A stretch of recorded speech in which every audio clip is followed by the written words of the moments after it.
अयोध्या में 22 जनवरी को श्री राम लला की प्राण प्रतिष्ठा से पहले दिल्ली में आम आदमी पार्टी ने सुंदरकांड की शुरुआत कर दी है। जी हां, पार्टी ने मंगलवार को दिल्ली के सभी विधानसभा क्षेत्रों में सुंदर पाठ का आयोजन कर दिया है। पार्टी की ओर से कहा गया है कि इसका उद्देश्य दिल्ली के लोगों के लिए जीवन में सुख, शांति और समृद्धि लाना है। लेकिन आपको बता दें कि इस आयोजन को लेकर के राजनीति भी शुरू हो गई है। एक तरफ ओवैसी ने आम आदमी पार्टी के इस कदम पर कहा कि ये आरएसएस का छोटा रिचार्ज है, तो वहीं बीजेपी ने भी इन पर आरोप लगाया कि ये सीजनल सनातनी है। हालांकि आम आदमी पार्टी ने इसको स्पष्ट कर दिया है कि ये राजनीतिक आयोजन नहीं है। जिस तरीके से रामलला का प्राण प्रतिष्ठा किया जा रहा है और साथ ही ये भी कहा जा रहा है कि ये आस्था का प्रतीक है, तो उसी तरीके से आम आदमी पार्टी भी निरंतर इस तरीके के कार्यक्रम करती रही है और ऐसे में लोगों की भलाई के लिए ही ये आयोजन किया गया है। लेकिन आपको बता दें कि जिस तरीके से ये पूरा कार्यक्रम शुरू किया गया है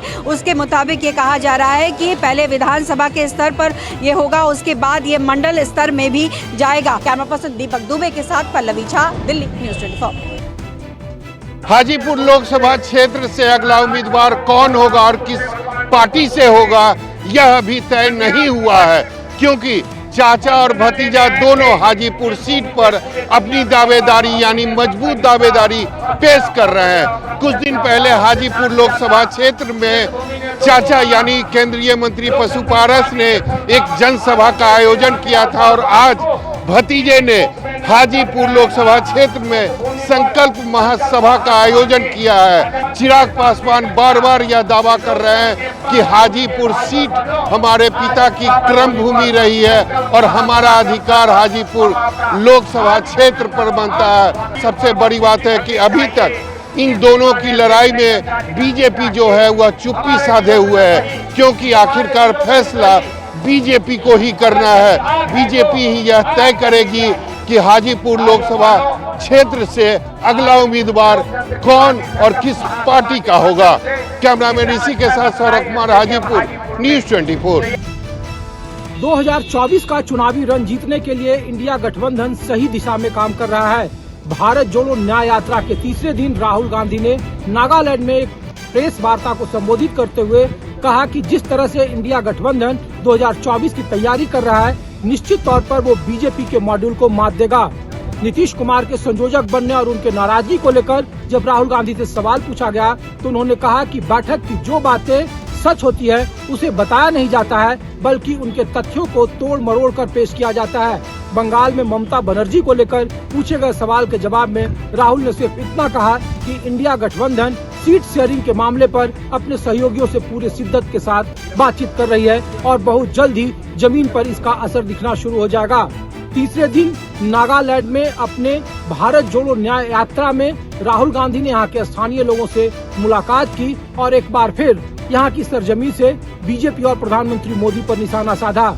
नॉर्थ ईस्ट में प्रधानमंत्री के किए गए वादों की याद राहुल गांधी ने दिलाई और बीते 9 सालों में जिस तरीके से यहाँ के लोगों के साथ वो वादा तोड़ा गया, उसको लेकर भी कई तरह के सवाल उठाए गए।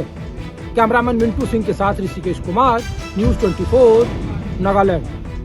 बीजेपी में क्लस्टर प्रभारियों की बैठक हो रही है और लोकसभा चुनाव के मद्देनजर ये बैठक काफी महत्वपूर्ण है, क्योंकि बीजेपी ने 543 लोकसभा सीटों की देखरेख के लिए, वहां की नीति बनाने के लिए, वहां के उम्मीदवार तय करने के लिए 155 क्लस्टर प्रभारियों की नियुक्ति कर दी है। उत्तर प्रदेश जहां 80 सीट है वहां 20 क्लस्टर प्रभारी नियुक्त किए गए हैं।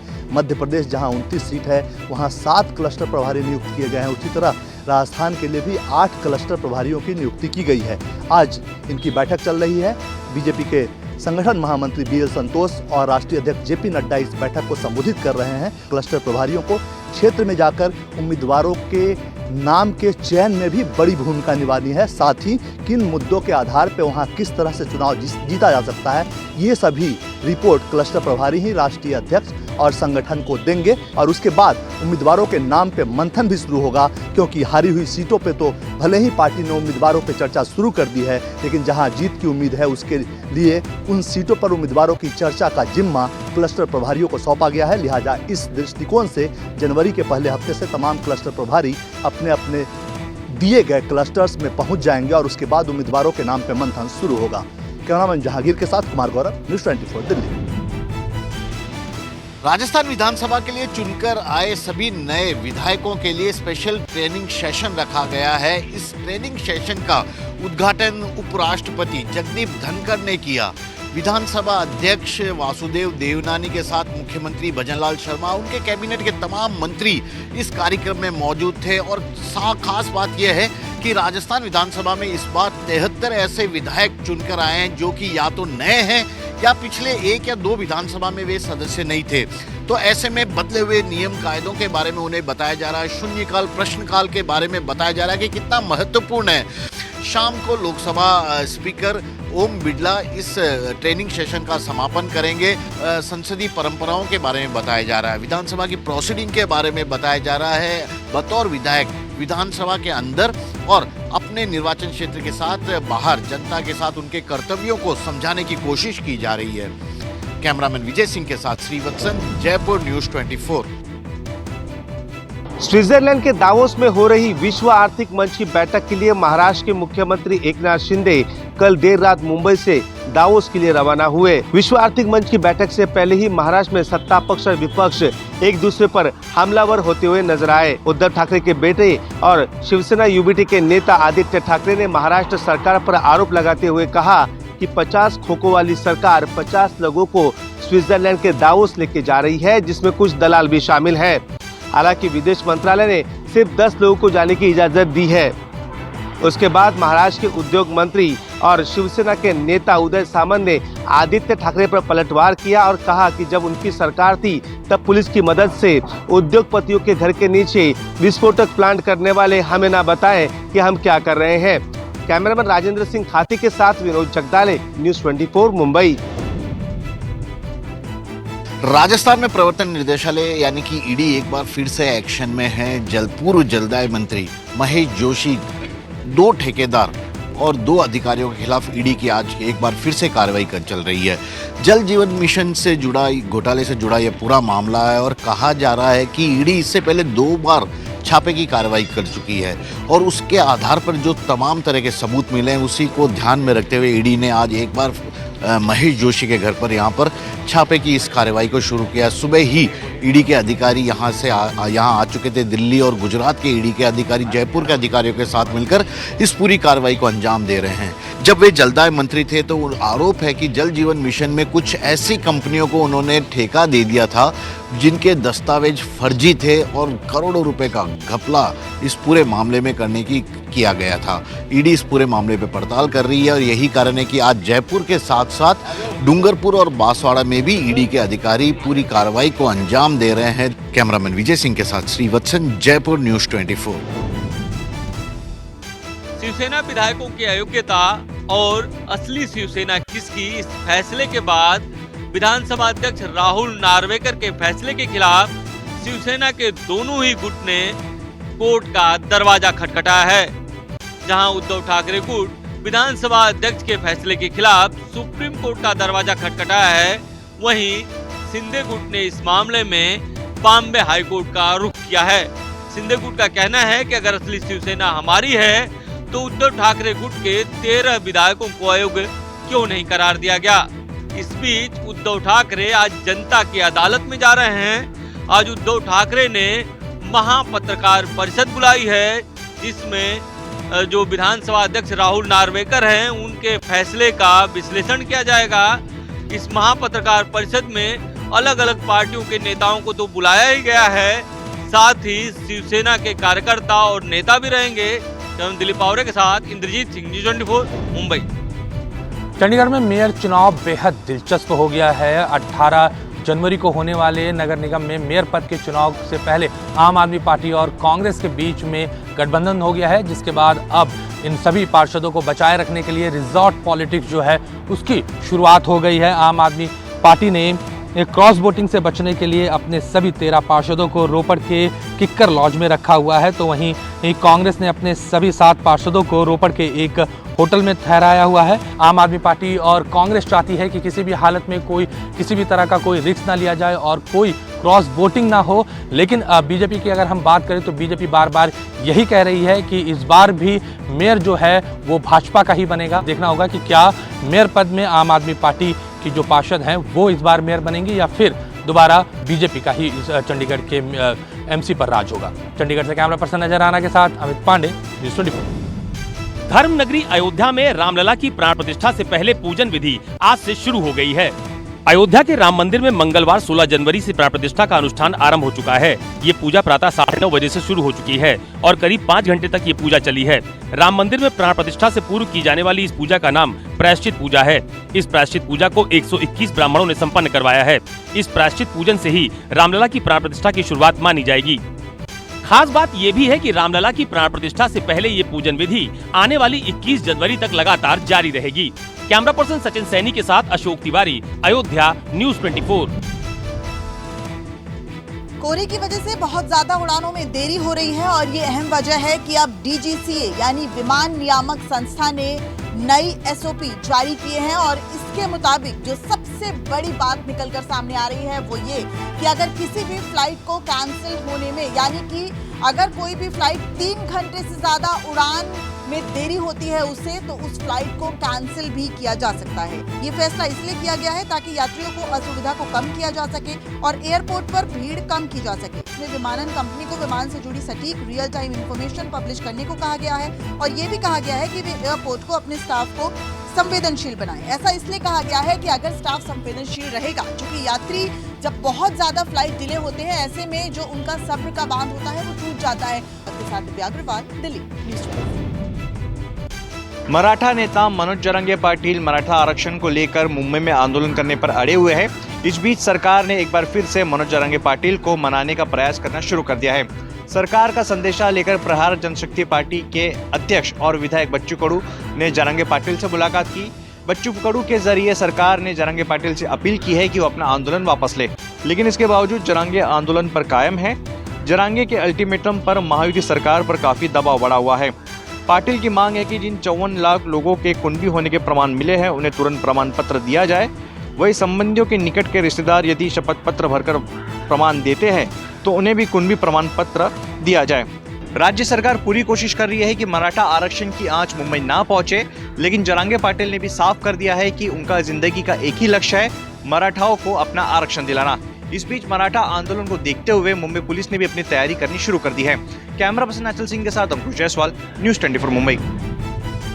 राजधानी दिल्ली में 26 जनवरी को लेकर चाक चौबंद सुरक्षा व्यवस्था का इंतजाम किया गया है। जी हां, राजधानी दिल्ली के अलग अलग इलाकों में अगर हम बात करें, भीड़ भाड़ वाले इलाके हों या मार्केट इलाके हों, तमाम जगहों पर भारी पुलिस बल की व्यवस्था की गई है। खास बात इस बार समय से पहले या कहा जाए कि ड्रोन से नज़र रखी जा रही है तमाम उन बॉर्डर इलाकों में या संवेदनशील इलाकों में जहां जिस तरीके की संभावनाएं रहती हैं कि बॉर्डर प्लेस है, और इसी वजह को देखते हुए दिल्ली पुलिस की एक यूनिट है जो ड्रोन से इलाकों में नज़र बनाई हुई है। तमाम जो बॉर्डर इलाके हों या संवेदनशील इलाके, उन जगहों पर व्यवस्थाओं के साथ कड़ी सुरक्षा व्यवस्था की गई है। यही नहीं, इसके अलावा भी कई ऐसी तस्वीरें हैं जो राजधानी दिल्ली के अलग अलग इलाकों में मार्च या कहा जाए पैदल मार्च हो, पेट्रोलिंग हो, वो तमाम व्यवस्थाएं देखी गई हैं। और खासकर 26 जनवरी से ठीक पहले अभेद कहा जाए कि सुरक्षा के बीच में दिल्ली को पूरी तरीके से रखा गया है। खासकर व्यवस्थाओं की बात करें, दिल्ली पुलिस की स्पेशल सेल की यूनिट हो या तमाम अन्य यूनिट हो, वो व्यवस्थाओं के बीच में कहा जाए कि नज़र बनाए हुए हैं। कैमरामैन अभयनाथ के साथ राहुल प्रकाश, 24 दिल्ली।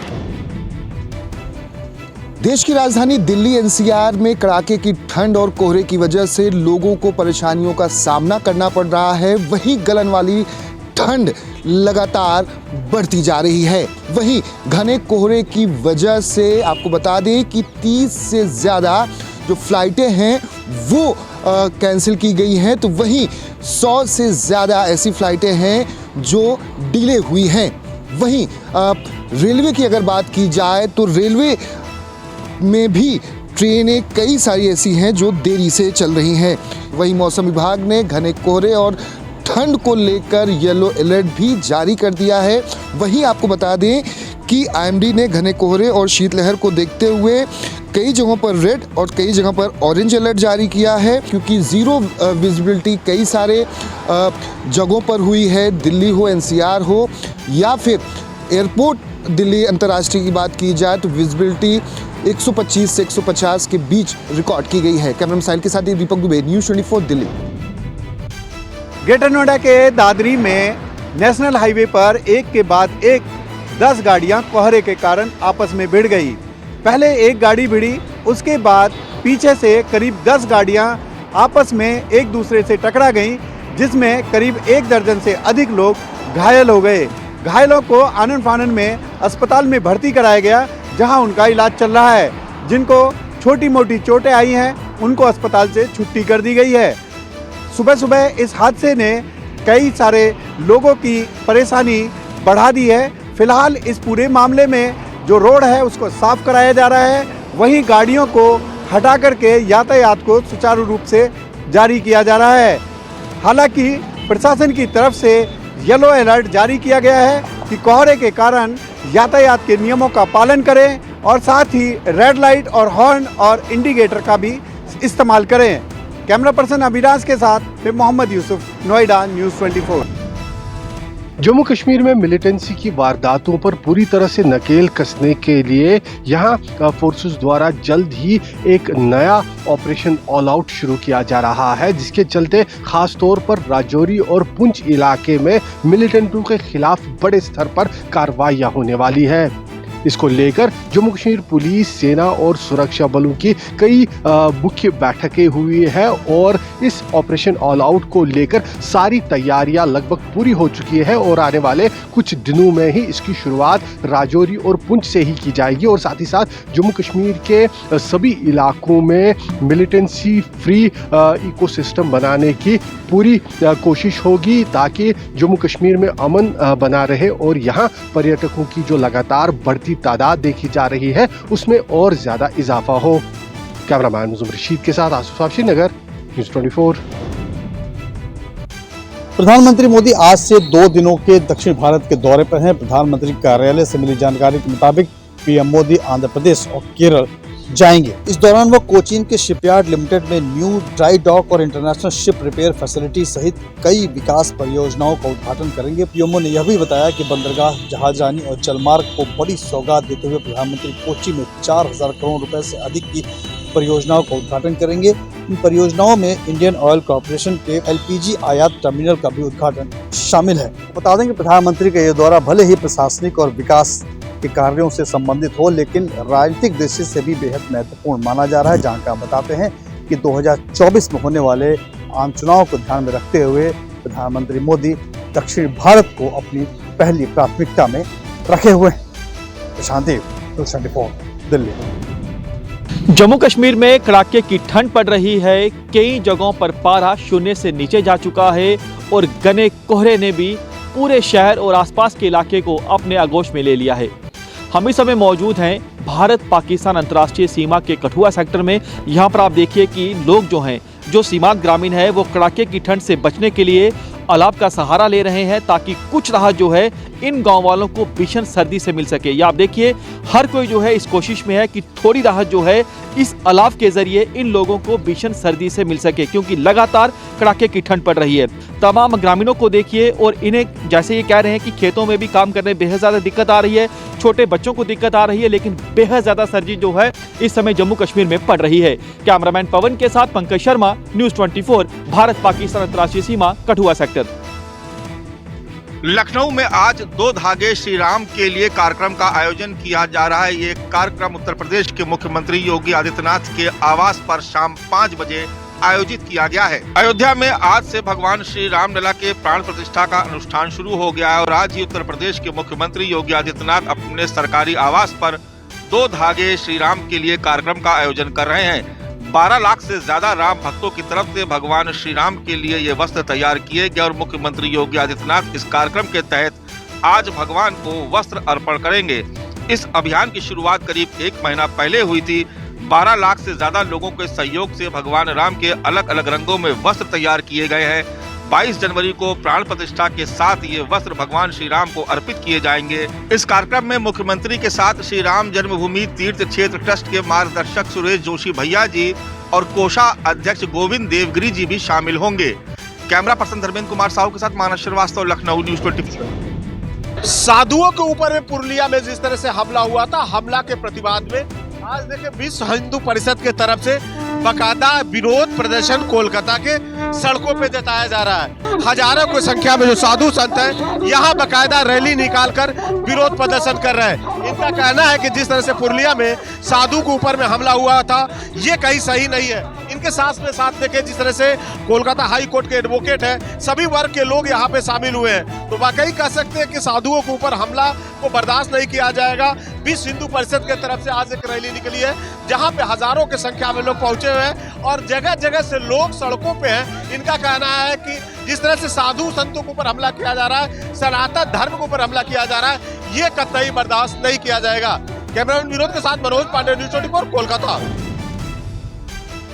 पूरा उत्तर भारत घने कोहरे की चपेट में दिखाई दे रहा है और आम जनजीवन पूरी तरह अस्त व्यस्त हो चुका है। और बात की जाए पहाड़ों से लेके मैदानी इलाकों तक सिर्फ और सिर्फ आपको धुंध ही धुंध या कोहरा ही कोहरा दिखाई दे रहा है। और इसी के चलते ही धुंध और कोहरे के कारण नए नए मौसम के जो रिकॉर्ड हैं वो टूटते चले जा रहे हैं, नए बनते चले जा रहे हैं। पंजाब में नवा शहर जो शहीद भगत सिंह नगर भी है वहाँ पर जो तापमान है माइनस में चला गया है और माइनस 0.5 डिग्री तक तापमान रिकॉर्ड हुआ है, क्योंकि कल ही वहाँ पर 0 डिग्री टेम्परेचर रिकॉर्ड किया गया था। और यदि मौसम विभाग की माने तो मौसम विभाग का कहना है कि आने वाली 16 जनवरी को वेस्टर्न डिस्टर्बेंसेस एक्टिव हो सकती हैं और शाम होते होते कहीं कहीं पर बारिश भी हो सकती है, जिससे मौसम खुलने की पूरी संभावना बनती चली जा रही है। कैमरामैन गंभीर सिंह राणा के साथ